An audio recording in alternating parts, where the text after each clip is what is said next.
নমস্কার বন্ধুরা, প্রেরণা বাংলা মোটিভেশন চ্যানেলের একটি নতুন পর্বে রইল সবাইকে আমন্ত্রণ। দুঃখ জীবনের সঙ্গীত, দুঃখ ছাড়া জীবন অসম্পূর্ণ। জীবনের সব ক্ষেত্রেই অভিজ্ঞতা অর্জনের প্রধান মাধ্যমই হলো দুঃখ।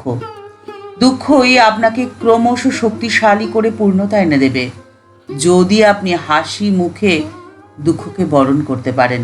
জীবনের দুঃখের সাগর আপনি পাড়ি দিতে পারবেন হাসি মুখে, যদি আপনি সঠিক নৌকোটিতে বসতে পারেন। পাকা মাঝি নৌকোর হাল শক্ত করে ধরে রাখে, ঝড় ঝঞ্ঝায় নৌকোকে ডুবতে দেয় না। ঠিক তেমনভাবে এই দুঃখের সাগর পার হওয়ার জন্য আপনাকে করতে হবে সম্পূর্ণ নির্ভর, বিশ্বাস ও ভরসা।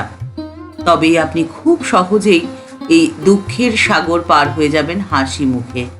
আর আমাদের দুঃখের অন্যতম কারণই হলো সংশয়, অবিশ্বাস আর সন্দেহ। আপনি যদি আপনার মন থেকে এই তিনটে বিসর্জন দিতে পারেন, তাহলে আপনি হাসি মুখে দুঃখকে বরণ করতে পারবেন। অবিশ্বাস, সন্দেহ আর সংশয় থাকলে আপনি জীবনের সঠিক নৌকোটি কিছুতেই নির্বাচন করতে পারবেন না। আপনার সামনে যদি স্বয়ং ভগবান এসে দাঁড়ান, তবুও আপনি তাকে চিনতেই পারবেন না। এ প্রসঙ্গে একটি ঘটনা আপনাদের সাথে শেয়ার করে নিলাম। শ্রী শ্রী মা যে শ্রীকৃষ্ণের লীলা সঙ্গিনী রাধা ছিলেন, তার বহু প্রমাণ পাওয়া যায়। একবার এক ব্রাহ্মণ পূজারী গৌরী মায়ের কাছে অনুরোধ করলেন যে বৃন্দাবন ধামে নিয়ে গিয়ে রাধারানীকে দর্শন করিয়ে আনতে। গৌরীমা তখন তাকে বলেছিলেন, সে আর এমন কি, একদিন তিনি জ্যান্ত রাধারানীকে দর্শন করিয়ে আনবেন। মায়ের কাছে এসে গৌরীমা সে কথা বললে মা খুব সংকোচ বোধ করলেন।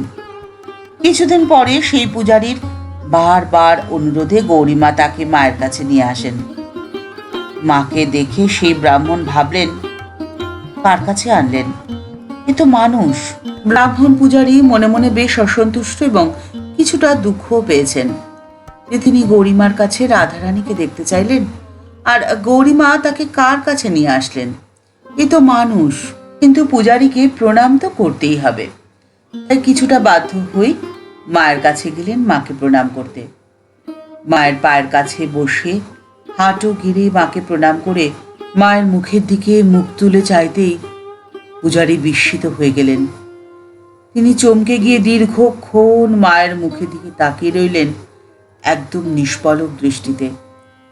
তার মুখ থেকে বেরিয়ে এলো, বন্দে রাধাং আনন্দ রূপিণী। পূজারী তখন সোৎসাহে বলে উঠলেন, এই তো রাধারানী, আমি দেখেছি রাধারানীকে। আমার জীবনের সমস্ত আশা পূর্ণ হয়ে গেছে। আমি দেখেছি রাধারানীর শ্রীমুখ। জয় হোক, জয় হোক, রাধারানীর জয়। জীবনে দুঃখ তো আসবেই, আর জীবনের দুঃখের সাগর আপনি যদি হাসি মুখে পার করতে পারেন, তখনই আপনি পাবেন স্বর্গসুখ, যেখানে দুঃখের আগুন আপনাকে আর বিদ্ধ করতেই পারবে না।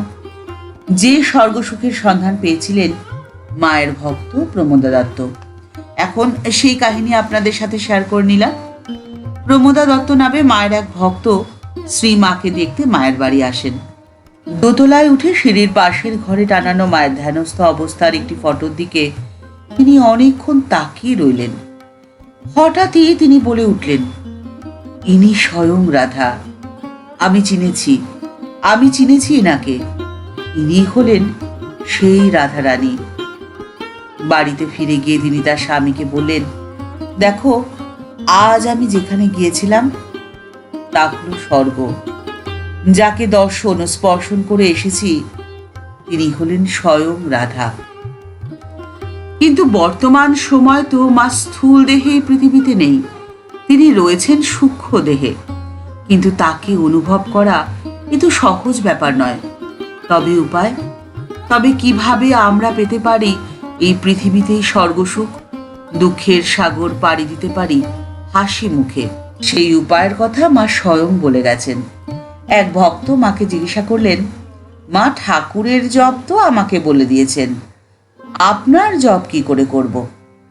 মা তখন উত্তরে তাকে বললেন, রাধা বলে পারো কি অন্য কিছু বলে পারো, তোমার যা বলে সুবিধা হয়, যা বলতে মন চায় তুমি তাই ডাকবে। আর যদি কিছুই না পারো, তবে শুধু মা বলে ডাকলেই হবে। আমি তোমাদের সত্যিকারের মা, পাতানো মা নই, গুরুপত্নী নই, কথার কথা মাও নই, সত্য জননী। ঠাকুর মা ও স্বামীজির চরণে ভূমিলুণ্ঠিত প্রণাম জানিয়ে আজকের পর্ব এই পর্যন্তই। দেখা হচ্ছে পরের পর্বে। ভিডিওটি যদি ভালো লেগে থাকে তাহলে তা শেয়ার করার অনুরোধ রইল।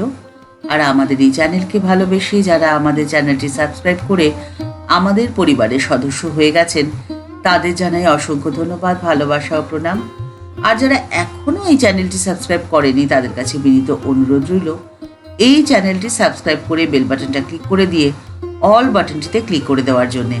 তাহলে এই চ্যানেলে ভিডিও আপলোড হওয়ার সাথে সাথেই আপনার কাছে নোটিফিকেশান চলে যাবে। সবাই ভালো থাকবেন, সুস্থ থাকবেন। নমস্কার।